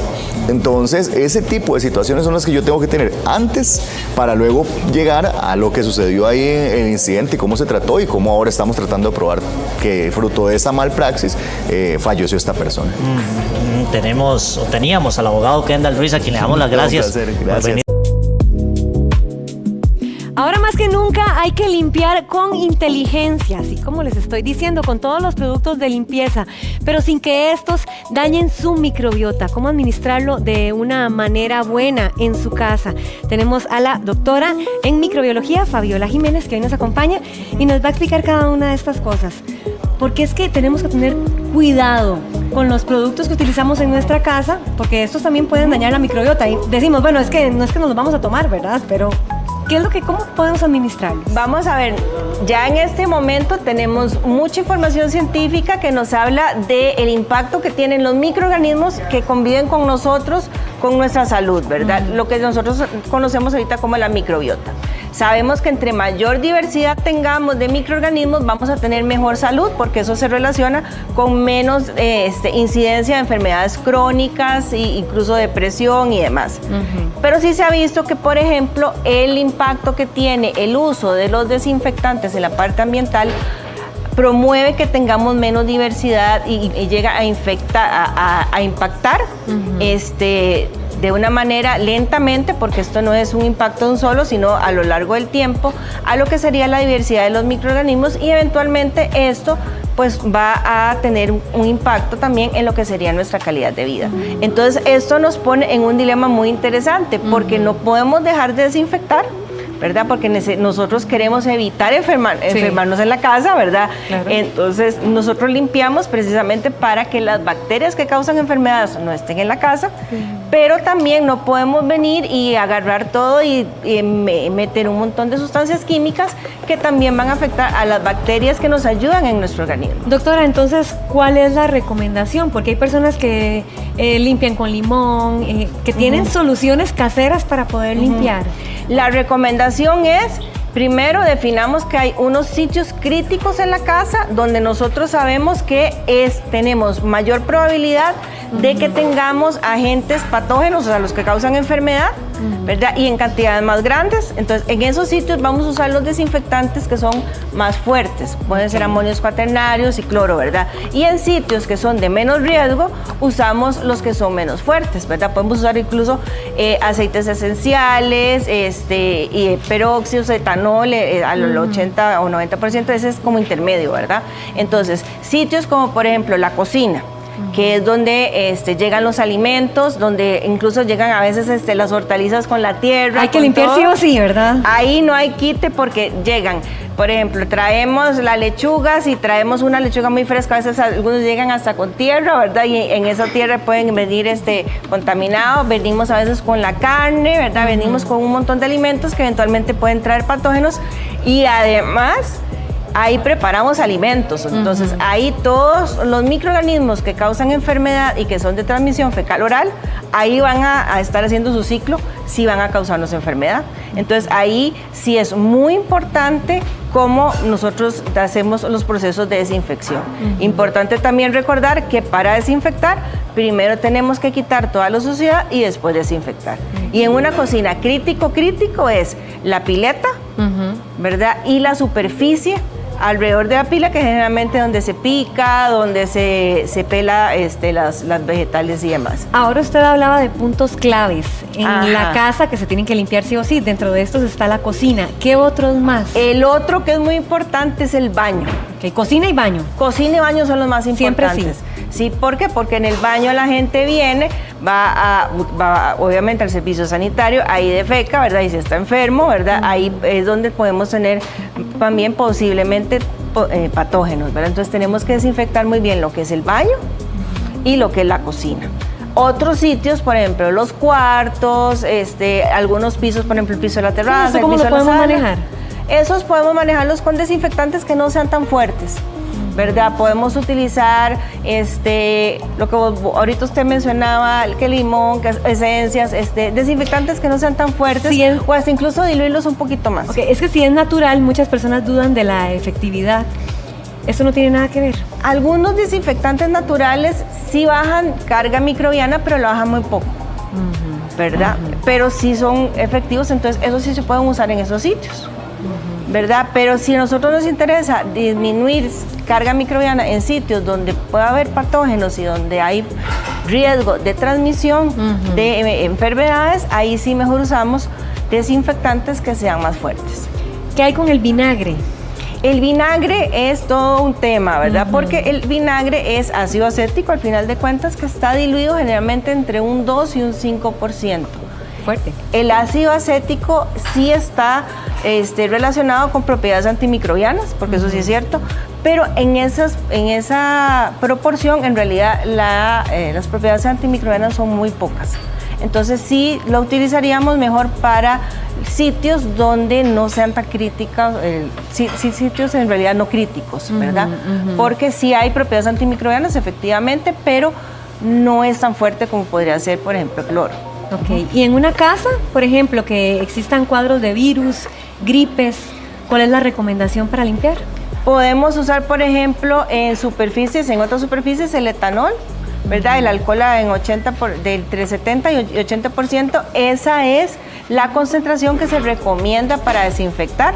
Y eso es muy importante porque alguna persona puede venir y comprarlo al 90 o al 95% y decirle, no, entonces yo lo voy a comprar con más porque entonces esto desinfecta más.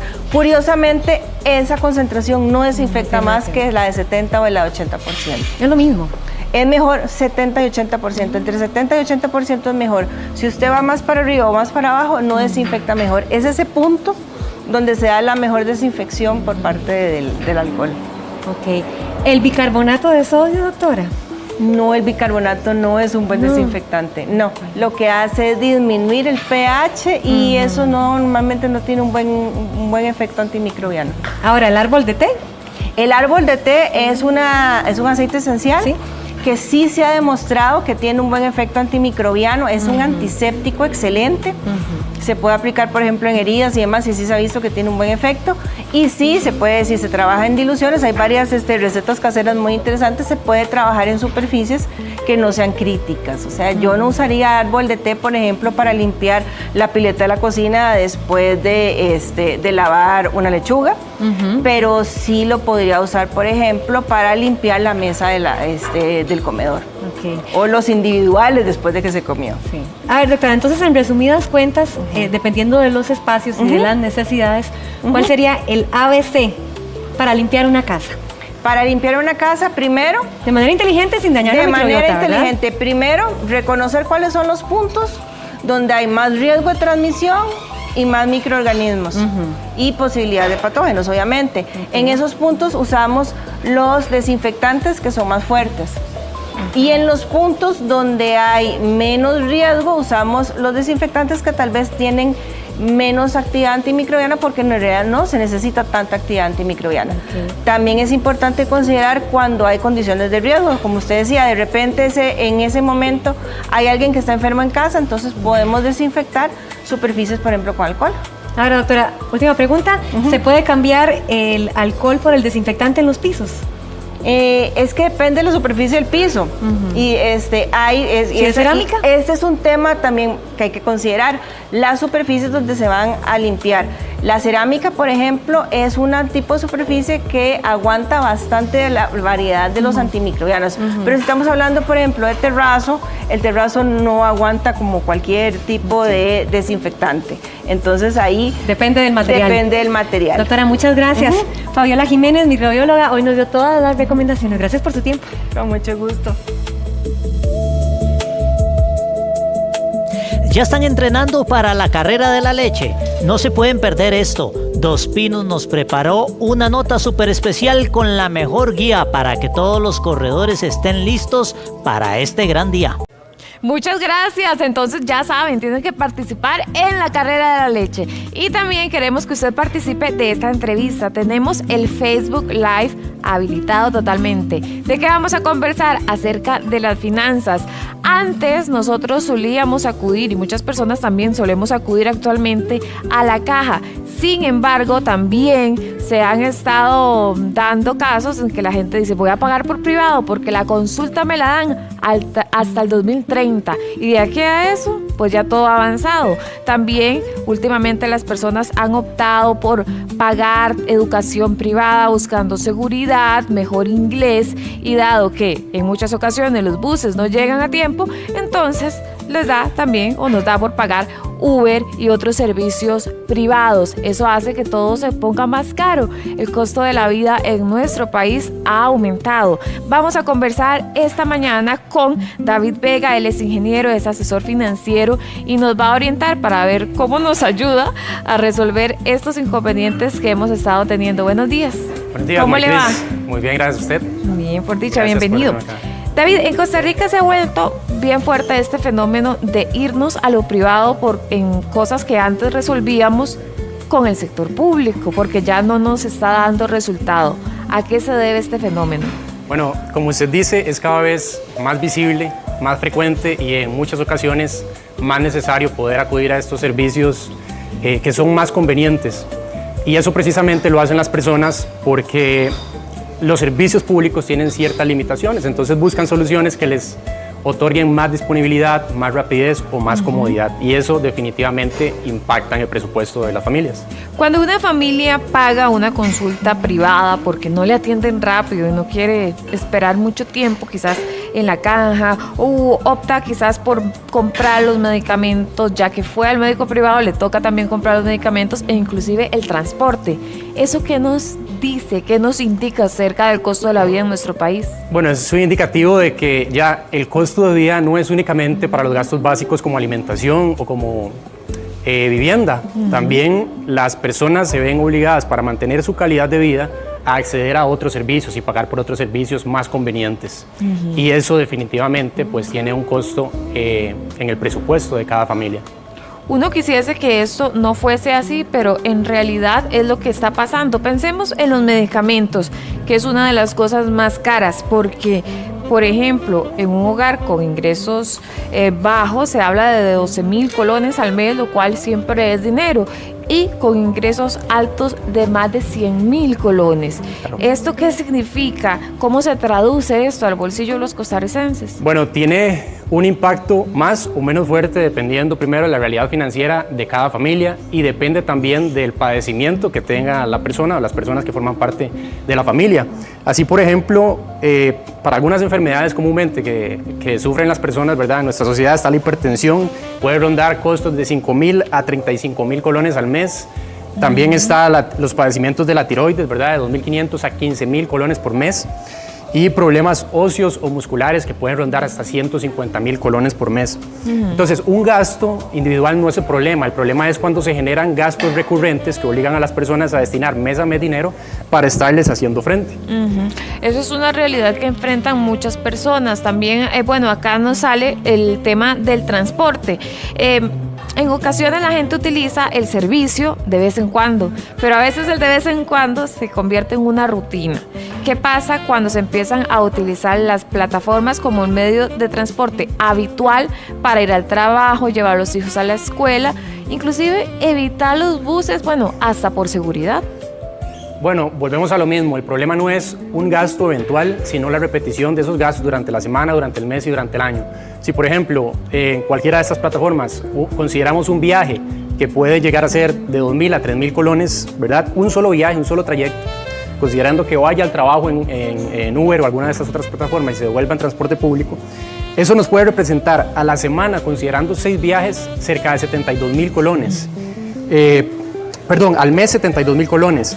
Y anual, eso se traduce en 860.000, 864.000 colones. Eso es casi un aguinaldo lo que recibe Uy, es un montón una familia. de dinero. Es demasiado dinero. Si uno se pone a contar cada uno, entonces se da cuenta de esos números. Es correcto. Lo si que usted suma pasa todos al final. es que con las lluvias y también con el tema de seguridad, uno dice, bueno, es un sacrificio una por otra. Claro, es un gasto que se llama de conveniencia, ¿verdad? Y es que es necesario, debido a las limitantes del transporte público, ¿verdad? Los horarios que son regulados, la comodidad, ¿verdad? Irse desde, qué sé yo soy de Paraíso, irse desde Paraíso hasta Aquila Bruja en bus, de pie, ¿verdad? Es súper incómodo, entonces Sí, las claro, personas optan por esos gastos de conveniencia. Hablemos de la educación privada, porque antes todos íbamos a la escuela pública, al colegio público. Bueno, la gran mayoría de nosotros tuvimos esa educación, pero actualmente se sabe que es muy necesario que los chicos aprendan inglés desde muy jóvenes. Entonces se opta por pagar cursos o inclusive escuela, colegio y kinders privados. ¿Cuál es esta diferencia que hay actualmente en el bolsillo de los ticos? Bueno, yo digo que la educación privada es uno de los impactos más grandes que puede llegar a tener los hogares. Definitivamente, por las limitantes, ¿verdad?, que tiene el sistema de educación público, ¿verdad?, o más bien por los beneficios que otorgan los sistemas de educación privada, ¿verdad?, los idiomas, por ejemplo, los laboratorios, las actividades que hacen para poder explotar las habilidades de los niños, pues muchas familias optan por meterlos en escuelas y colegios privados.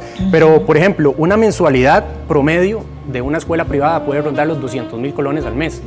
En un salario, en un hogar con un ingreso promedio de 1 millón, eso representa el 20% del ingreso, o sea, es bastante. Y bueno, aparte de eso, hay que sumar, porque las personas únicamente se centran en lo que es la mensualidad y la matrícula. Hay que sumar la alimentación, el transporte, las actividades, los laboratorios, las fiestas de los amiguitos, ¿verdad? No se puede llevar cualquier regalito también.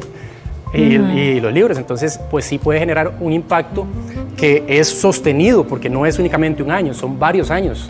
Entonces, sí es un esfuerzo enorme que hacen las familias, pues precisamente tratando de que cada uno de ellos vaya teniendo un mejor futuro y que puedan también hablar un segundo idioma. El golpe al bolsillo, a ver, queremos tener seguridad a la hora de transportarnos al trabajo, queremos que los chicos estudien inglés, queremos poder ir a un médico y tener medicina rápido, sin esperar añales. Entonces, ¿cómo podemos hacer para organizarnos? Porque siempre es un golpe silencioso al bolsillo. Ok, bueno, primero lo que hay que hacer es poder diferenciar lo que es una necesidad de un gasto por conveniencia. Si hablamos de salud, es una necesidad. Un gasto por conveniencia es utilizar una plataforma en lugar de levantarse temprano y coger bus, ¿verdad? Y poder venir. Pero bueno, eso depende de la realidad financiera de cada persona. Segundo, tienen que ser capaces de poder realizar un plan intencional de gastos. Tiene que ser intencional de a dónde está destinando dinero y cuánta es la cantidad de dinero que está destinando. Y tercero, tienen que procurar generar un fondo de emergencia que le permita a usted vivir, si mañana lo despiden, al menos de 3 a 6 meses y poder ahorrar para las metas a corto y mediano plazo. Entonces, si las personas empiezan a hacer eso, van a ver una mejora en sus finanzas. Y a todas las que quieran un acompañamiento también personalizado, pues con mucho gusto yo puedo ayudarles. Muchísimas gracias. Él es David Vega, ingeniero, asesor financiero. Gracias, David, muy amable. Charlene, continuamos. 200.000 pesos, ¿se imagina? En La Voz del Más Allá, le suena, tiene talento para cantar. Pues aquí lo incentivamos para que participe, porque ya estos primeros que se anotaron están en las semifinales para ver si pueden participar en La Voz del Más Allá. Estos son los eternos románticos que... Ella ya me olvidó. Soñé con otoños ya lejanos, mi luz se ha apagado. En cabina, frente a los jueces y con los nervios a flor de piel. Así están llegando los participantes a la mejor 99.1 para demostrar que tienen la voz necesaria para convertirse en el próximo ganador de La Voz del Más Allá, Eternos Románticos. Cabalgar a día y noche, sintiéndose soñador y Quijote, porque ataste mi piel a tu piel y tu boca a mi boca. Especialmente en la segunda parte, yo hay que reconocer que los nervios, ¿verdad?, se me estaban comiendo, como todo, ¿verdad? Y me encanta la música, yo vivo por ella, como dice la canción. No hay día que no cante, si no canto me entro en depresión. Uno a uno interpretan grandes clásicos del amor en una competencia que pone a prueba el talento, la afinación y la capacidad de emocionar al público para mantenerse en carrera.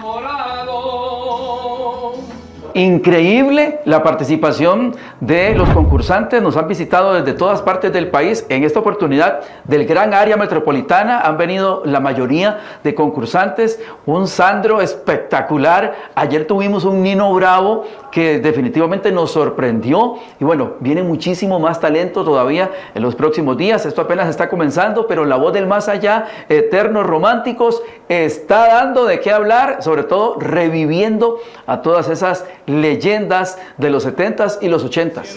Las inscripciones todavía continúan abiertas.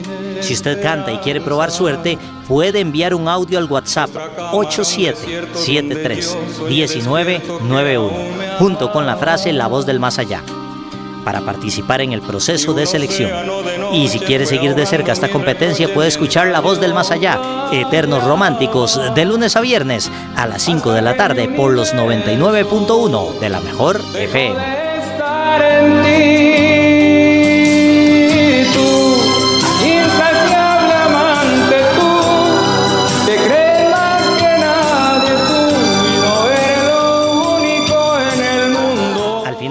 Solo una voz se quedará con el primer lugar y los 300,000 colones en efectivo. Pero antes tendrá que convencer a los jueces de que merece seguir avanzando en esta aventura musical. De ahora en adelante tú no serás lo único en el mundo. Ya me cansé de callar. Ya sabes, si quiere participar todavía está a tiempo. Nada más tiene que ser un eterno romántico.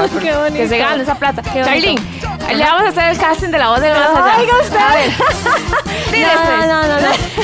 Dice, Melissa dice que participe, pero sí, los del canal no podemos participar. ¿Un pedacito de qué? Un pedacito. No, dice que imite a Yuridia antes. Sin llorar, ya somos adultos y cualquier insulto que se hagan. Ya. Muy bien. Me contratan, sí. Sí, yo la contrato, contrato. Muy bien. Y contratado a los mexicanos. Claro, vamos a hablar de estos mexicanos que vienen en bicicleta. Llegaron a Costa Rica el 28 de mayo y van hacia Argentina. Conozcámoslos un poquito.